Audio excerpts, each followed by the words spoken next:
Hola, ¿qué tal? Es un gusto saludarles desde Al Banquillo a través de Telesistema Informativo TSI. Hoy un banquillo especial porque este primer bloque del programa se lo dedicaremos a la memoria y al legado de uno de los hombres más ilustres que ha tenido el país en la modernidad y que se convirtió en una figura no solo en el ámbito empresarial, sino también en el ámbito político dentro de las filas del Partido Liberal, donde militó durante prácticamente toda su vida política y del cual fue no solamente dirigente, sino también en su momento candidato presidencial. Nos referimos al banquero y político Jorge Bueso Arias, quien falleció hoy en horas de la mañana a los 104 años de edad. 104 años había recién cumplido el licenciado Jorge Bueso Arias el pasado 14 de septiembre. Una algarabía entre la gente que le conocía por haber llegado a una edad a la que difícilmente la mayoría de los hondureños y ciudadanos de diferentes partes del mundo pueden llegar. 104 años y con una lucidez que era de admirar. Don Jorge Bueso Arias, nacido en Santa Rosa de Copán, un 14 de septiembre de 1919, y que a los 22 años, al recibir su título de universitario, se perfilaba ya con una importante carrera en el sector bancario y luego hace prácticamente su vida en el ámbito de lo privado desde la banca. Pero también se involucró en la actividad política, estuvo en el Partido Liberal activando durante mucho tiempo, fue muy cercano a grandes dirigentes del Partido Liberal como Modesto Rodas Alvarado en su momento. En 1970-71 fue candidato presidencial del Partido Liberal, pero no pudo lograr la presidencia de la nación al perder las elecciones con el nacionalista Ramón Ernesto Monchito Cruz, que ganó las elecciones en ese momento. Y mucha gente, muchos analistas de la época y de la modernidad, pues advierten que Honduras se perdió de tener un gran presidente en la figura de don Jorge Bueso Arias.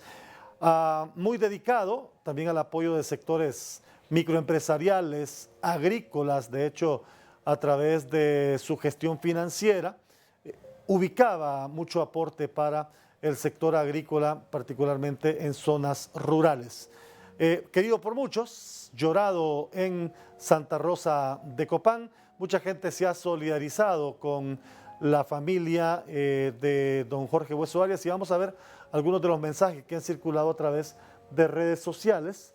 El presidente de la Fundación Teletón y presidente de la Corporación Televicentro, licenciado Rafael Enrique Villeda, publicó inmediatamente tras conocerse la noticia: lamento mucho el sensible fallecimiento de don Jorge Bueso Arias. Sin duda que Honduras pierde un gran ser humano. Su aporte a nuestro país será recordado siempre. Que en paz descanse tan ilustre ciudadano. Mis muestras de pesar a sus familiares. Don Jorge Bueso Arias también estuvo muy de cerca con la Fundación Teletón desde sus inicios.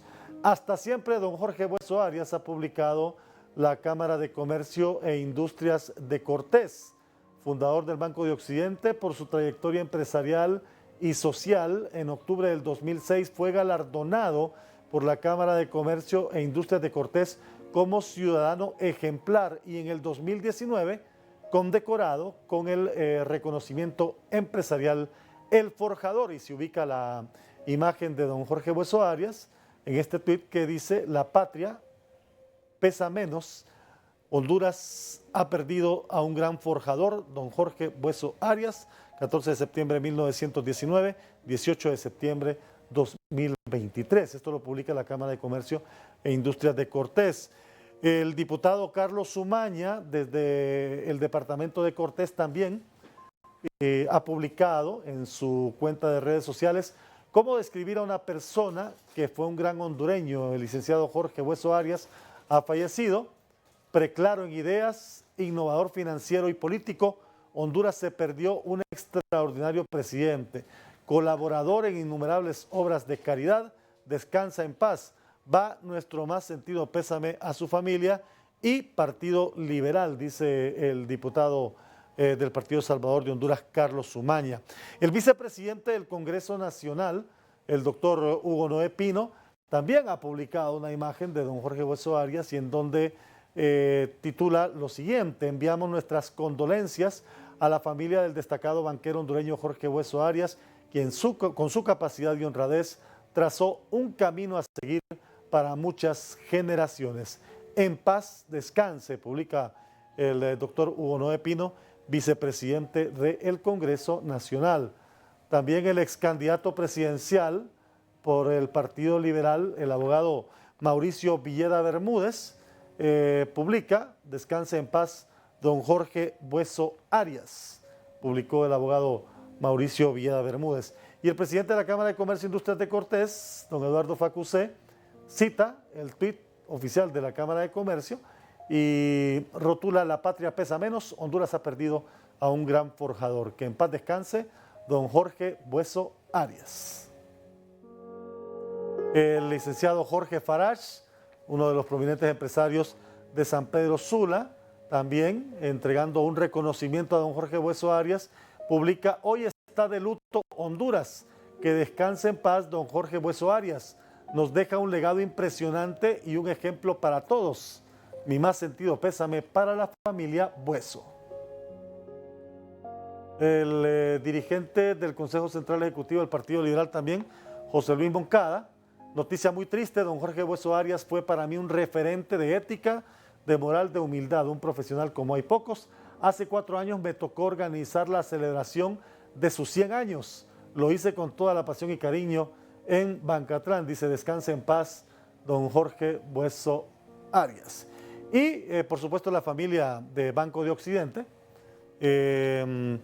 ha publicado, ellos incluso habían celebrado por todo lo alto y publicado por todo lo alto también hace unos días el festejo por el 104 cumpleaños de don Jorge Bueso Arias. Hoy publica el Banco de Occidente: en memoria de Jorge Bueso Arias, le recordaremos siempre como una fuente inagotable de inspiración para generaciones enteras.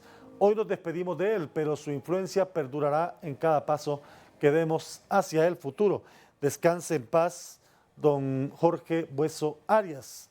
Y ubican su imagen: 14 de septiembre de 1919, 18 de septiembre del 2023.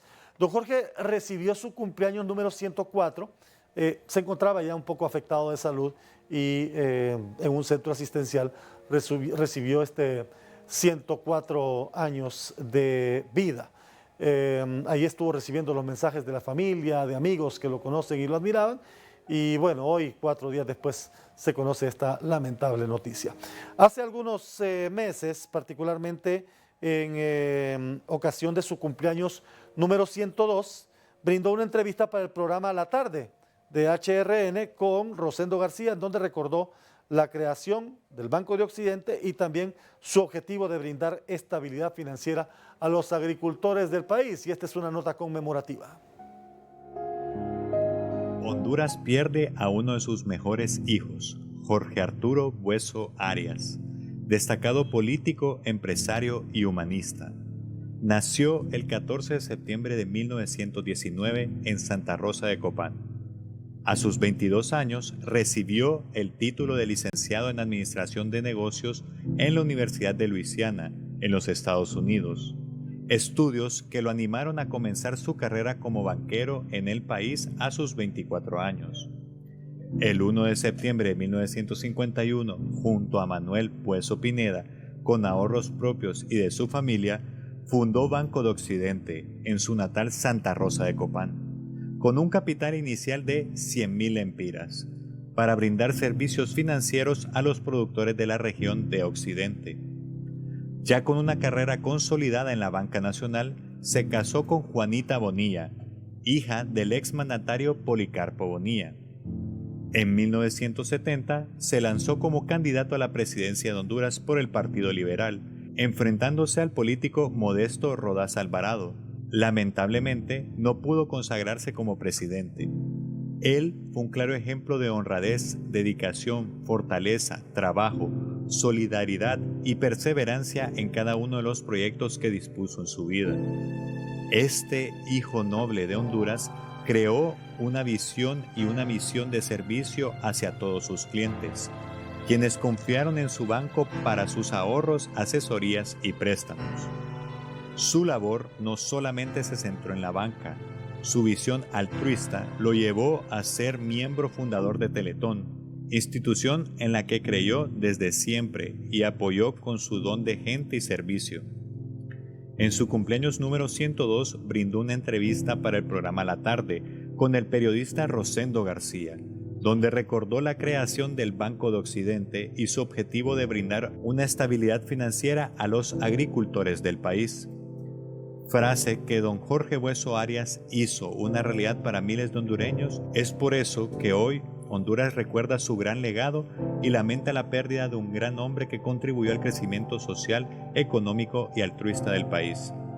Que su alma descanse en la paz del Señor y brille para él la luz perpetua.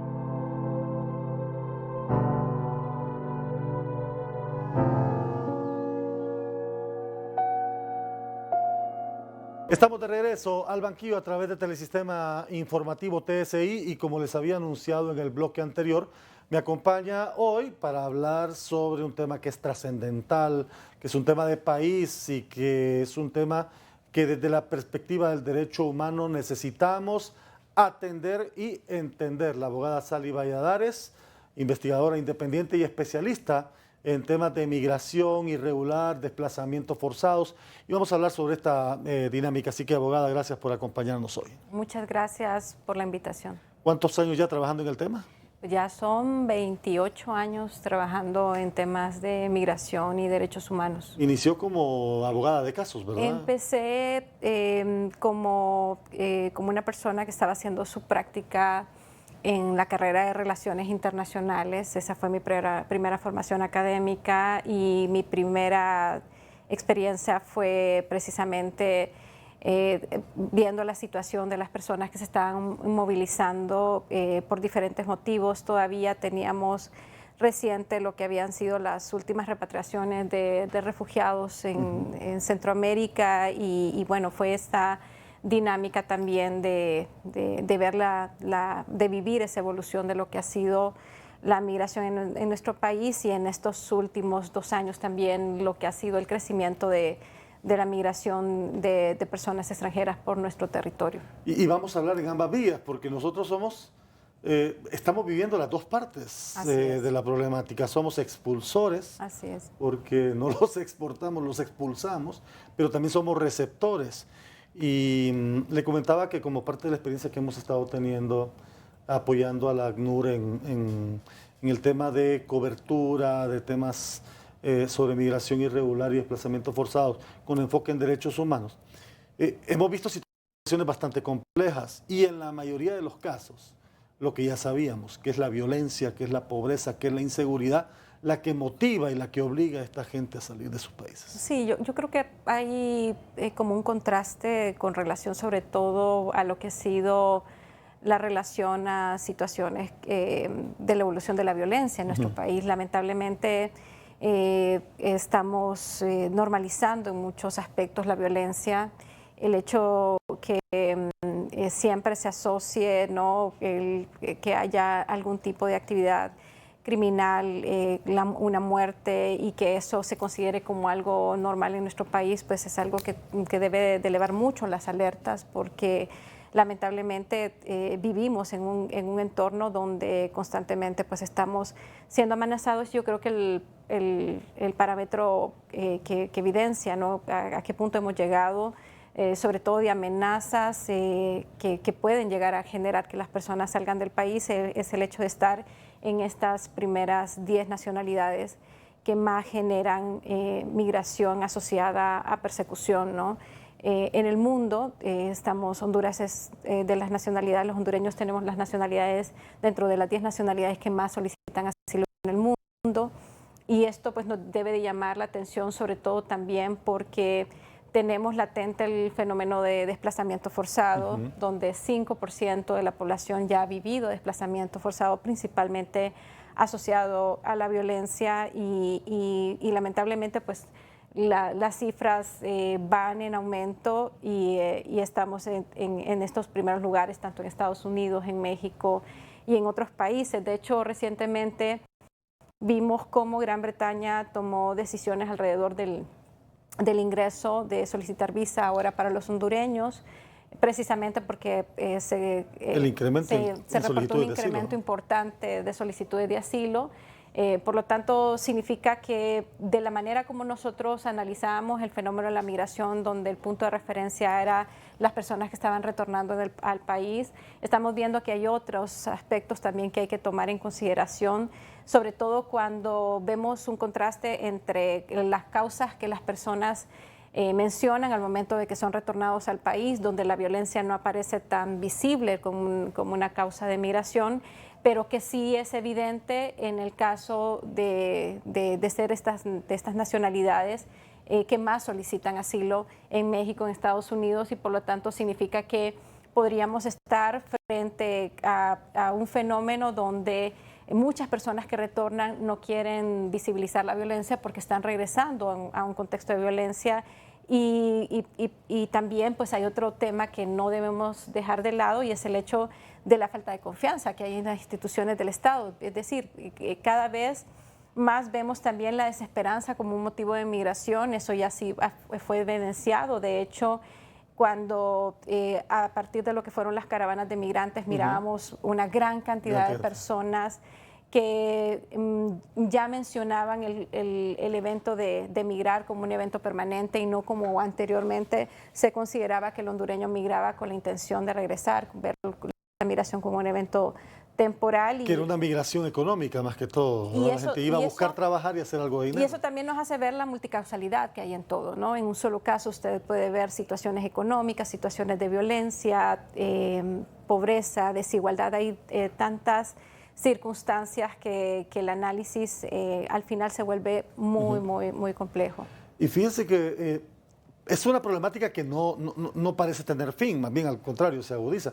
Escuchaba hoy temprano estadísticas desde Observatorios Ciudadanos, particularmente análisis de la Universidad Autónoma, que de cada 10 hondureños consultados, 5 tienen la intención de emigrar. Es decir, si tuvieran la posibilidad, si les tocara decidir, se van. Y es mucho más alto en el caso de los jóvenes, ¿no? Sí, los jóvenes también. Los jóvenes no quieren estar en el país. En el caso de los jóvenes ven la situación como en blanco y negro. O estamos bien o estamos mal. Y de hecho varios estudios que ha hecho el Observatorio de Migraciones Internacionales de la Universidad, de la Facultad Latinoamericana y la Universidad Nacional han evidenciado también el hecho de cómo esta migración en los jóvenes tiene esa particularidad, ¿no? de que los jóvenes cada vez más ven la migración como la única y última alternativa que tienen para mejorar sus condiciones de vida. Por lo tanto, eso provoca un desarraigo, y estamos viendo también a través de lo que ha sido también informes que han presentado del Observatorio de Educación, también el hecho de ver que cada vez niños de menor edad están también pensando en migrar, como una situación también que ven proteger su vida, pero que también como una situación donde el país no da las esperanzas para que los niños también miren una oportunidad de vivir en el país. Y hablando de grupos, en el caso de los jóvenes, en efecto, ven esa única posibilidad, lo ven como la única posibilidad, como la única tabla de salvación. Pero hay otros grupos, por ejemplo, muy visibles últimamente, mujeres y niños, núcleos familiares, que ya no solo lo ven como una única oportunidad, sino que lo ven también como una necesidad de salir de una problemática de la que ya no soportan estar o en la que ya no soportan estar. Sí, me parece que hay datos como por ejemplo lo que ocurrió con el decreto de emergencia en 2014 de niñas migrantes, cuando se decreta esta crisis migratoria, donde Estados Unidos y México estaban advirtiendo la gran cantidad de niños que estaban migrando, en muchos casos niños no acompañados, y donde el 60% de esos niños estaban alegando la violencia como el motivo de migración.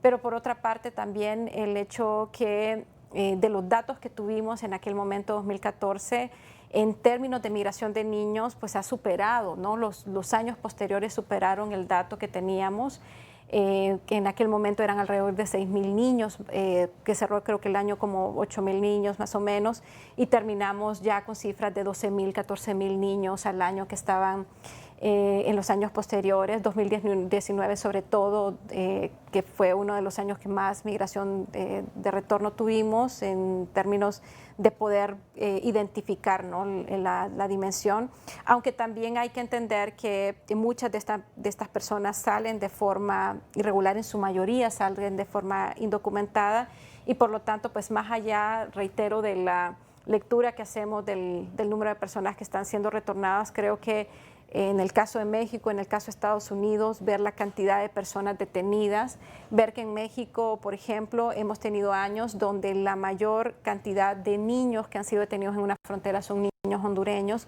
pues eso nos hace ver también el hecho de cambiar la estrategia con relación a cómo vamos a abordar la migración y no centrarnos, reitero, en la estadística que es la que constantemente se ve en los medios de comunicación, se publica, o se republica en diferentes espacios, que es el caso de migración de retorno. Hace algunos años yo tuve la oportunidad de platicar con un hombre que se había ido y pasaron creo que 16, 17 días y lo encontré en un punto fronterizo. Habían pasado 17 días y él no se había podido comunicar con su familia porque no tenía cómo. Logramos hacer una conexión y él pudo hablar con su familia aquí en el país, en el interior, en una comunidad del interior del país. Eso se daba antes, se iban los padres de familia y buscaban la forma de enviar o de trabajar o de enviar dinero. Y él me decía, tengo que llegar, o sea, no es que quiero, tengo que llegar porque de eso depende mi familia ya. No puedo regresar sin nada o no puedo regresar fracasando en este intento. Pero hoy se están yendo familias completas. El hombre se está llevando a su esposa y se está llevando a sus hijos. ¿A qué se debe eso? Bueno, lo que mencionaba, el hecho de que antes la migración en Honduras se miraba como un evento temporal.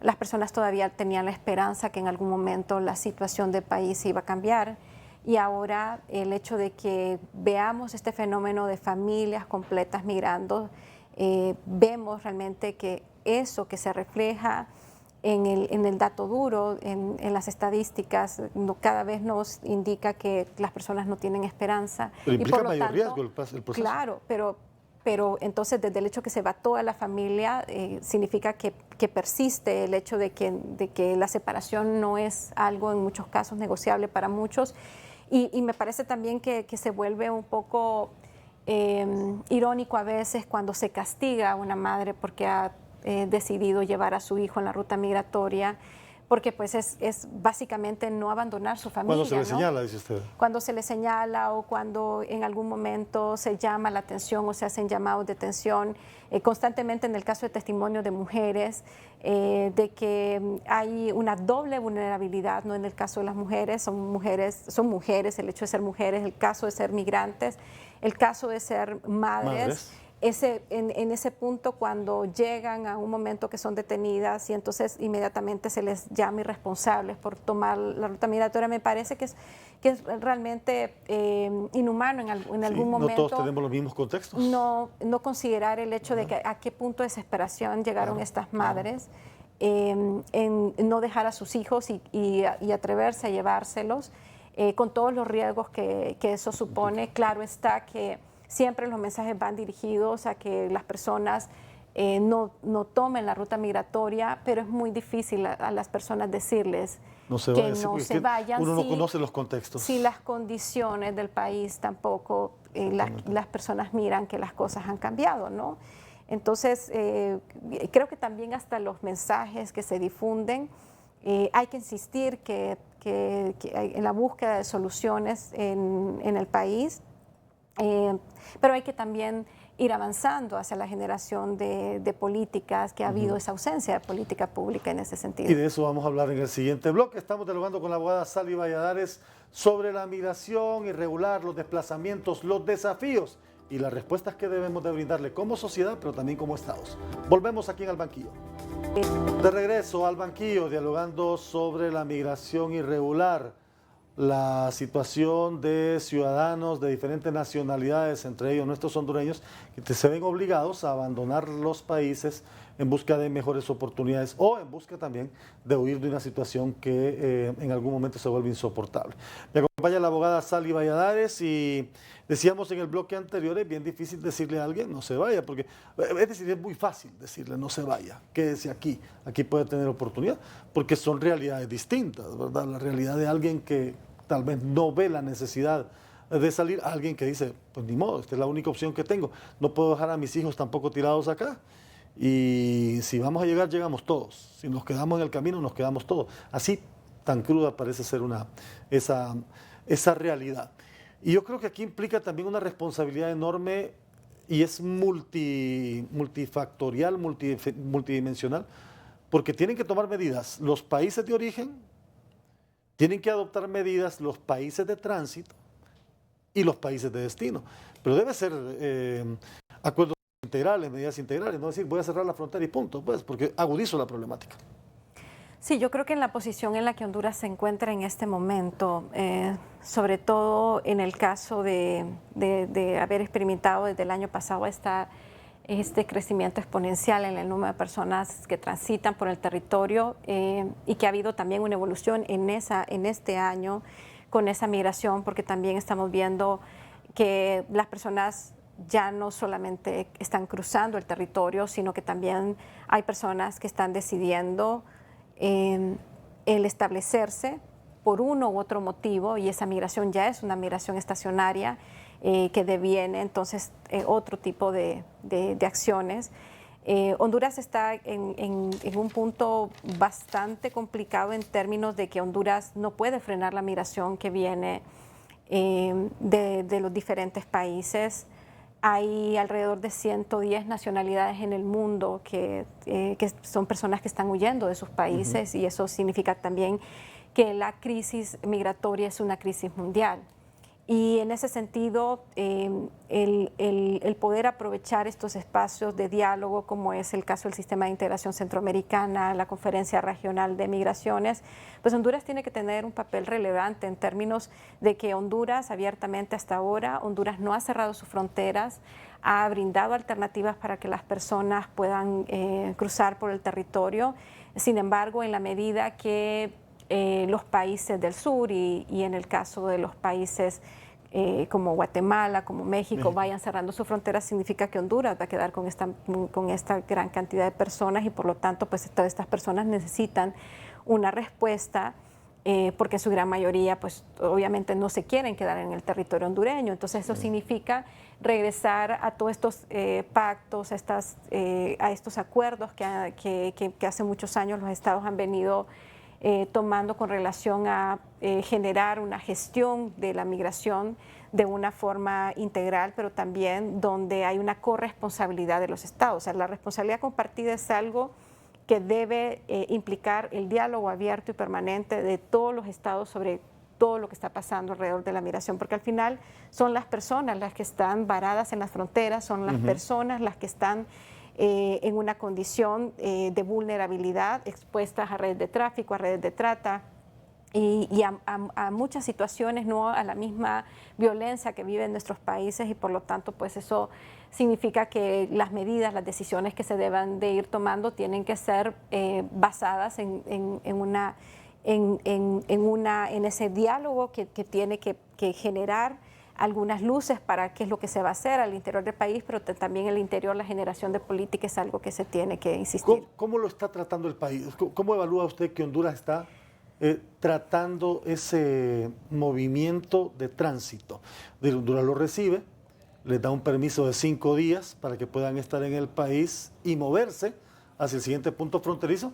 Puede ser renovado dependiendo si tienen o no tienen la cantidad de dinero para poder moverse tan rápidamente, pero ¿cómo el país lo está abordando? Bueno, yo creo que yo no me iría tanto al año pasado, quiero hacer una alusión a lo que ha sido estas crisis que hemos tenido, sobre todo de migración en tránsito, y es en 2019 cuando tuvimos por primera vez un número elevado, ya en aquel entonces eran más de 33,000 migrantes de diferentes nacionalidades que estaban cruzando el territorio solo en ese año 2019. Ahora estamos viendo algo que se sobredimensiona lo que vimos en el 2019.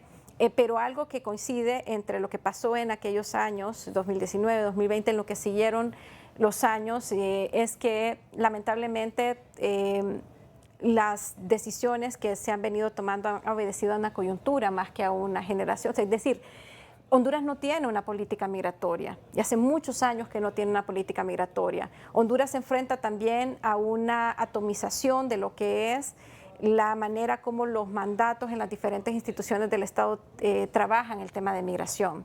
Entonces, frente a esos desafíos, que no tenemos una política, que los mandatos están divididos y en ese sentido Cancillería trabaja por su lado, Migración trabaja por su lado, y las otras instituciones también trabajan por su lado, y a eso sumemos que estamos hablando de la atención a personas, donde hay temas de salud, hay temas de educación, hay mucho involucramiento de diferentes instituciones del Estado. Por lo tanto, entonces, eso significa que debemos de dejar de reaccionar a la coyuntura, debemos de ver esto como un fenómeno que pues vamos a convivir con él bastante tiempo, y por lo tanto en la medida que eso se reconozca y que no esperemos a que haya un llamado de un alcalde o que veamos estas cifras y que de repente tengamos saturada la frontera de Ocotepeque, ¿no? Como en algún momento pues vamos a llegar a tener, ¿no? Esa cantidad de gente estacionada, y ya de hecho hay muchas personas. Así como tenemos Trojes, en la zona, exactamente, como ya de hecho Ocotepeque pues también ya ha tenido sus alertas en ese sentido. Entonces yo creo que en esa medida que desde que se ha insistido, por ejemplo el año pasado, desde espacios de sociedad civil, se insistió en el hecho de crear un corredor humanitario donde pueda generarse una respuesta desde que las personas ingresan al territorio hasta que salen, donde se pueda mapear, ¿no? Dónde son los puntos donde se necesita control en el tema de protección sobre todo, y también guardar ese equilibrio entre lo que es el enfoque de seguridad, porque pues se insiste mucho en la protección de las fronteras, pero también hay una obligación del Estado de proteger a las personas que se encuentran en el territorio, ese enfoque de seguridad humana, y en ese punto todo tiene que responder a una planificación. ¿Cómo visualiza usted ese corredor humanitario? Si pudiéramos ejemplificarlo, ¿qué medidas se deben implementar, poner en práctica para ese corredor humanitario y hacer más ágil el proceso? Sí, yo creo que de manera urgente, sobre todo pensando en lo que ha sido la experiencia de Trojes y de Dalí, sobre todo de las alcaldías, de los gobiernos locales, tiene que hacerse un proceso intenso de trabajo con los que son los gobiernos locales que están cerca a fronteras, ¿no?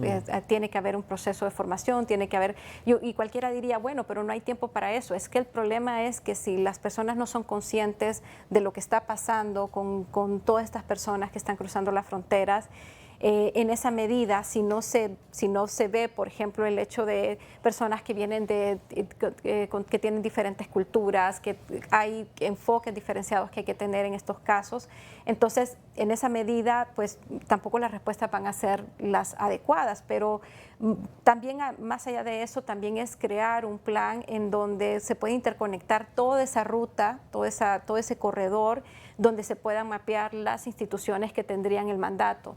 Yo creo que hay esfuerzos, por ejemplo, que se han hecho, pero lamentablemente no se han institucionalizado.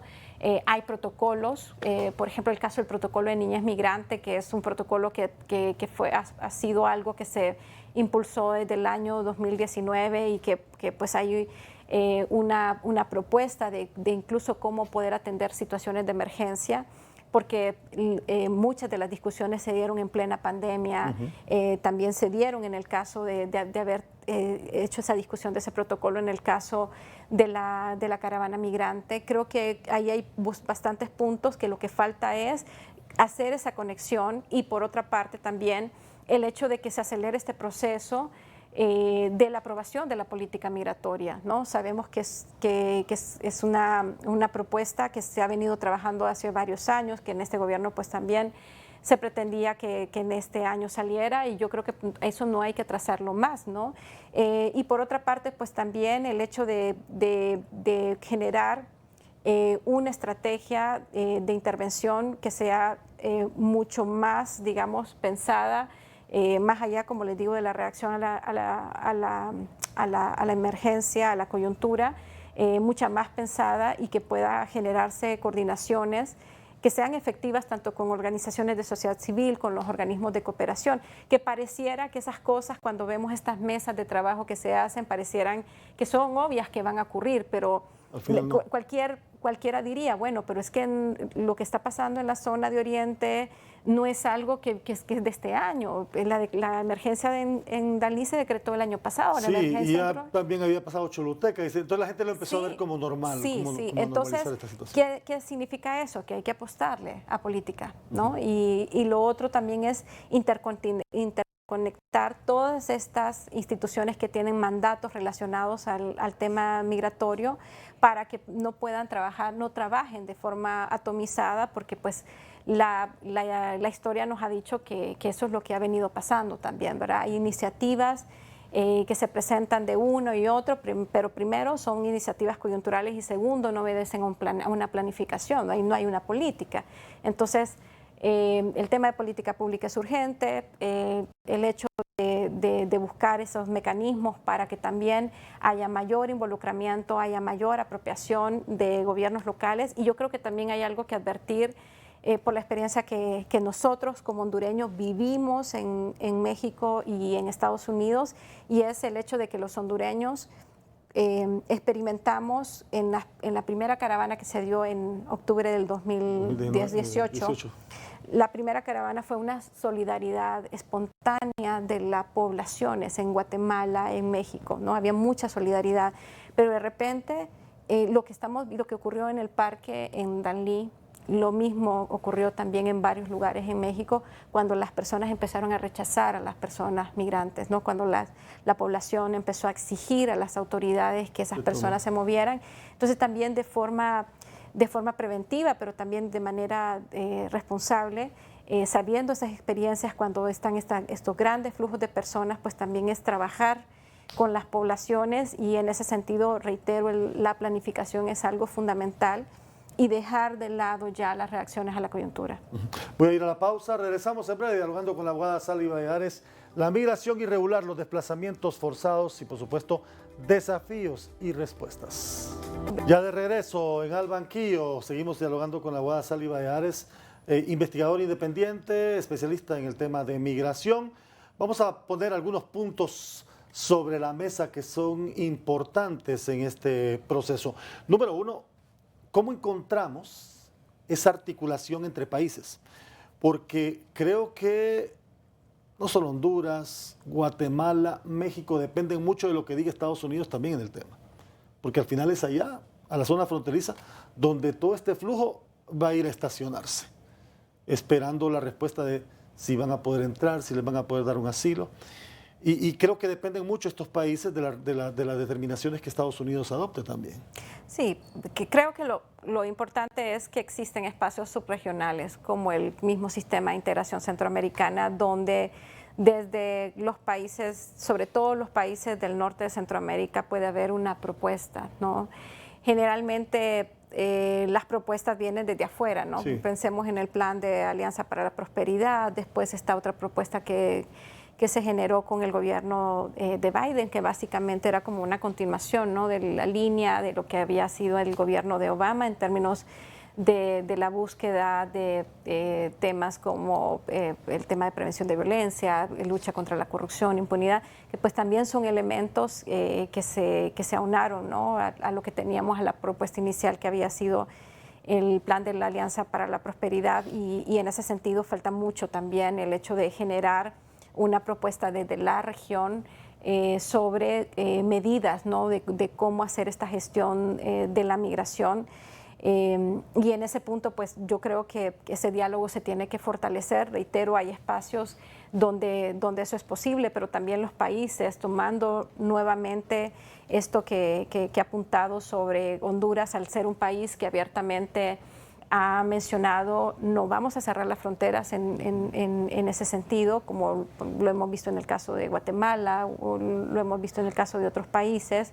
Entonces, Honduras debe de tomar ese liderazgo, ¿no?, para acercar estas conversaciones. Ahora con la entrada de un nuevo gobierno de Guatemala, también el hecho de prever, ¿no?, una estrategia de cómo abordar el tema de migración, un tema tan sensible, y sobre todo en el caso de Guatemala, que Guatemala es un país estratégico para Estados Unidos, Sí. sobre todo porque recordemos que fue el único país que implementó el acuerdo del tercer país seguro, y de alguna u otra manera en estos anuncios, diferentes anuncios que ha hecho el gobierno de Estados Unidos, también pareciera que es un país también que a futuro sería un centro de procesamiento de solicitudes para gestionar todos estos casos hacia Estados Unidos. Entonces, en ese sentido, pues Guatemala también es estratégico en el diálogo y por lo tanto, pues tiene que haber una propuesta de cómo hacer toda esta gestión de migración. Obviamente no hay que, si bien es cierto, creo que hemos estado como insistiendo en los diferentes foros sobre qué es lo que pasa y lo que se tiene que atacar, que son las causas que generan la migración, pues tampoco hay que abandonar eso, ¿no? El país tiene que avanzar en ese sentido, empezando por la recuperación de la confianza, ¿no? En las instituciones del Estado, en la manera de innovar también las propuestas que se están generando para todas estas personas que están retornando. Y reitero, me parece también relevante el hecho de que puedan rescatarse algunas iniciativas que algunos alcaldías, algunos gobiernos locales han venido haciendo, sobre todo en la gestión de lo que es en general la movilidad humana, donde ya se visualiza el hecho de que no solamente es atención a retornados, sino también la situación de personas desplazadas. Recientemente, con la aprobación de la ley para personas desplazadas, la ley ordena que se crea una unidad de atención también a personas desplazadas. Eso implica, reitero, que es estratégico. Costó esa ley, ¿verdad? Costó muchísimo, y ahí en ese punto pues también se reitera lo estratégico que puede ser el trabajo, descentralizar también el trabajo, esa concentración de decisiones que se dan a nivel central, donde si no está, es decir, donde los gobiernos locales como tal no pueden tener estas iniciativas porque pues no hay algo que conecte en términos de, reitero, la planificación es tan importante. Con las diferentes instituciones en el gobierno central. Entonces, en ese punto, pues me parece que hay elementos que, primero, desde la región, abrir un espacio de diálogo específico sobre el tema de la gestión migratoria a nivel de los países. Honduras tiene que tomar esa iniciativa. El caso, reitero, Guatemala es un país que es muy estratégico en términos para poder abrir ese diálogo. Y por otra parte, pues también en el caso, es un diálogo que también se tiene que tener con los países del sur, en el caso de Nicaragua, el caso de Costa Rica, sobre todo el caso de Nicaragua, porque hay que recordar también que Nicaragua, pese a que Nicaragua, Guatemala, El Salvador y Honduras son parte de CA4, Nicaragua tomó la decisión en noviembre del 2021 de abrir sus fronteras para la migración de cubanos, y eso pues también generó un impacto en el caso de esta migración hacia nuestros países, y a veces también estos diálogos se vuelven un poco digamos complejos por las connotaciones que hay, ¿no? De la coyuntura política en la que nos encontramos. Pero también no hay que evitar, ya vemos la consecuencia que hay en Estados Unidos de la politización del tema de migración. Aquí lo que menos debe de ocurrir es politizar la temática de migración, y en ese sentido, pues el hecho de, insisto, la búsqueda de ese diálogo permanente a nivel de la región, y la búsqueda también de abrir los espacios de comunicación, y sobre todo sentar a todos los que toman decisiones en implementar esa política migratoria, en principio aprobar la política migratoria que existe, implementar esa política migratoria, pero si eso no está, pues avanzar hacia ¿Es eso. la ley, esta recién aprobada ley contra el desplazamiento forzado, una buena plataforma para establecer una política pública en el tema? Claro, bueno, yo creo Con el cumplimiento efectivo de la misma, por supuesto. la ley misma, desde el momento que crea el sistema, crea un sistema o propone la creación de un sistema de protección para personas desplazadas, pues es una herramienta de política pública, ¿no? Pero recordemos que al ser una ley que recién se ha aprobado, requiere mucha voluntad política en términos de lo que implica todo el esfuerzo, ¿no?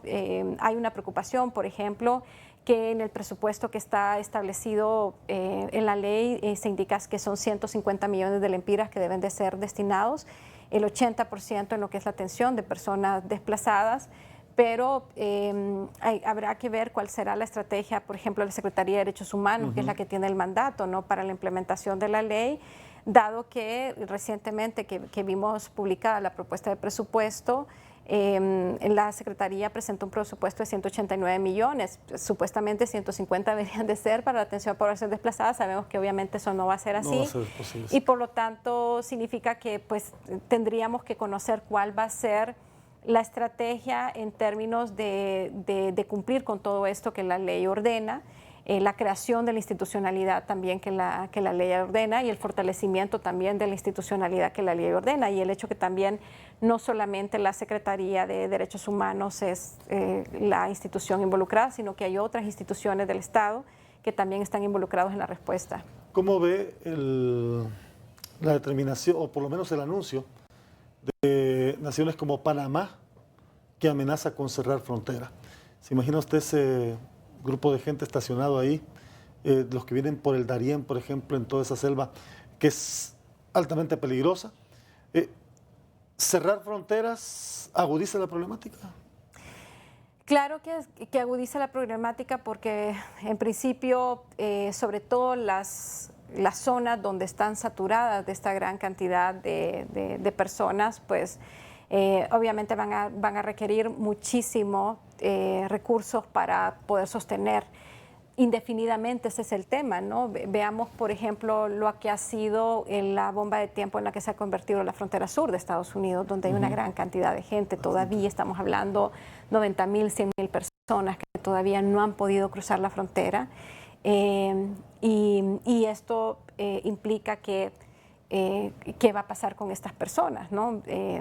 Muchas, también esto, yo creo que no hay que dejar de lado el hecho de que eso también hace que la criminalidad organizada vea esto como una oportunidad, ¿no? Vemos cómo ahora mismo las redes de tráfico y tratas, sabiendo que son negocios ilícitos muy lucrativos, de los más lucrativos del mundo, han visto esto como una oportunidad, ¿no? Y entonces significa que también los estados, en esa medida de contrarrestar crimen organizado, están dejando de lado, ¿no?, todo lo que significa generar una respuesta. Lo peor sería es que nos llamáramos al silencio y que dejáramos que las personas estén ahí, y de hecho pues es lo que vimos, por ejemplo, en el caso de lo que fue la crisis migratoria de sirios en el 2015, ¿no?, donde vimos una Europa cerrada a la migración, países como Grecia, como Italia, saturados de personas, y tuvo que haber un desenlace, ¿no?, bastante negativo, y que ahora se ha vuelto lamentablemente algo que lamentablemente ha sido una costumbre, y ver estos naufragios de migrantes, el caso del niño Alay Kurdi, ¿no?, que fue este niño que básicamente pienso que fue emblemático en el sentido que abrió el diálogo, que permitió que fuera este drama humano que hiciera que las fronteras se abrieran, y que en algún momento diferentes países europeos abrieran sus fronteras, pero que no duró mucho tampoco en términos para permitir que las personas de Siria pudieran ingresar al país y dejaran de ver también a la nacionalidad como personas asociadas al terrorismo. Hoy mismo pues nosotros estamos viviendo esta situación. Yo creo que algo que debemos de observar es todas estas historias que hemos visto, estas crisis que hemos visto en otros países, y la importancia que también tiene la experiencia de los organismos internacionales, el hecho de que hace muy pocos años no teníamos presencia del ACNUR en el país, no teníamos presencia del Alto Comisionado de Naciones Unidas para los Derechos Humanos. Recordemos que estos organismos, en el caso de ACNUR, se retiró en el 96, fue el último año que estuvo el ACNUR por acá, regresó alrededor del año 2012 con una pequeña misión, después se instaló en el 2014. Significa también que debemos aprovechar mucho la experiencia de los organismos, sobre todo en la gestión de estas crisis humanitarias, pero también no solamente en el tema de asistencia, sino también en la generación de respuestas y de la gestión, ¿no? Y de también abrir los diálogos entre los países y hacer de que ese diálogo también en el marco del sistema de Naciones Unidas sea un diálogo permanente. Si pueden, un minuto. ¿Cómo ve que la presidenta y sus funcionarios diplomáticos a nivel de Cancillería hagan una visita a estos campamentos donde se encuentran hondureños esperando refugio o esperando asilo? Bueno, yo creo que las personas lo que esperan son respuestas, sí, ¿no? Y en ese sentido, creo que también el hecho de que hay que fortalecer lo que es la protección consular. Cada vez es evidente que los hondureños en número han crecido y por lo tanto la cantidad de consulados que tenemos, sobre todo en México, en Estados Unidos, si bien es cierto, poco a poco ha ido en aumento, la cantidad de personas es muy poca en términos para generar la respuesta, pero también más allá de eso es la estrategia de las misiones que tiene nuestro país, tanto en Estados Unidos como en México, pues también tienen que abrir esos espacios de diálogo permanente para la búsqueda de soluciones permanentes, ¿no? Que se vuelve complejo, pero que tampoco se debe dejar de lado. Agradezco su participación y sus aportes, de verdad. Muchas gracias. Y gracias por aceptar la invitación a esta edición de Al Banquillo, hablando con la abogada Sally Valladares, sobre migración irregular y desplazamientos forzados y los desafíos que como naciones tenemos. Gracias por su sintonía y nos encontramos en una próxima edición de Al Banquillo.